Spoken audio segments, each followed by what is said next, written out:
Martha had always been drawn to the old library on the edge of town, its gothic structure looming like a forgotten sentinel. The air was thick with the musty scent of aged paper, and the dust floated like tiny spirits in the slanting sunlight. She often went there to escape, to delve into lives and worlds that were far removed from her own gray existence. Today, the library was unusually quiet, the faint creaks of the wooden floor whispering secrets.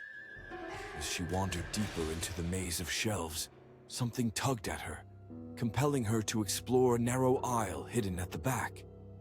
Here, the light barely penetrated, and the books appeared to curl inward, as if they were confiding in each other.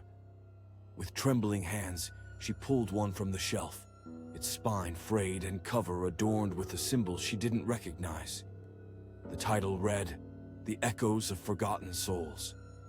The moment she opened the book, a chill swept through the aisle. The letters seemed to twist and blur, almost as if they were alive, writhing beneath her fingers. The pages narrated oppressive tales of loss, despair, and the eeriness of humanity abandoned in the shadows. Each story haunted her, echoing long after she flipped to the next. Whispers of lives taken too soon, of lingering presences within the pages, waiting. As she read, a figure flickered at the corner of her vision. A glance revealed nothing but a thicket of shadows stacked against the far wall. Dismissing it as a trick of the light, Martha delved deeper, entranced, reading of a specific tale, a woman named Eliza, whose spirit remained bound to the library, imprisoned between the pages for eternity. The more she read about Eliza, the more Martha felt an unsettling connection, like threads of fate weaving them together. The library's atmosphere thickened, the silence growing palpable, pressing against her as though the very walls held their breath. With each turn of the page, the air became heavier. Then, it happened. A sudden gust swept through, extinguishing the sunlight, plunging the aisle into a dim dusk. She felt a cold hand clutch at her heart. The feeling of being watched made her skin crawl. The whispers grew louder, overwhelming her senses, as if the stories were coming alive around her. Panicking, Martha closed the book. The silence returned, but the air was charged with something sinister. Just then, she heard the softest of whispers, and it was unmistakably a name, Eliza.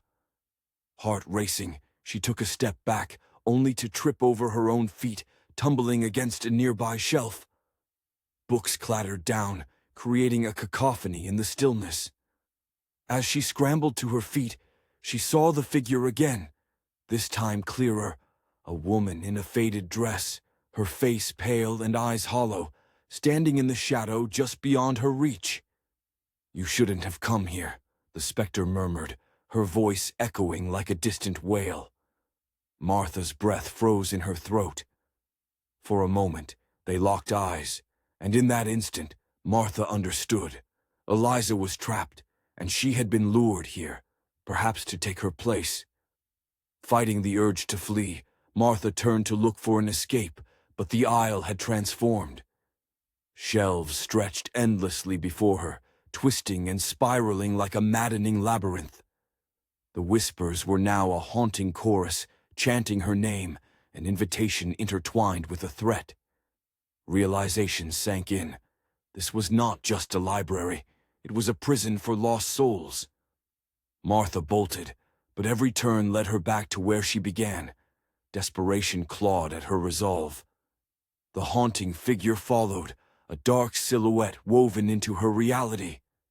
A final glance back revealed Eliza's grin, disturbingly serene, as if she had finally found the comfort of companionship in Martha's torment. The last thing Martha registered was that she could no longer hear her heartbeat, a silence enveloping her, thick and laden. The library reclaimed its secrets, the whispers fading into emptiness, leaving the dim aisle as silent as an unwritten story.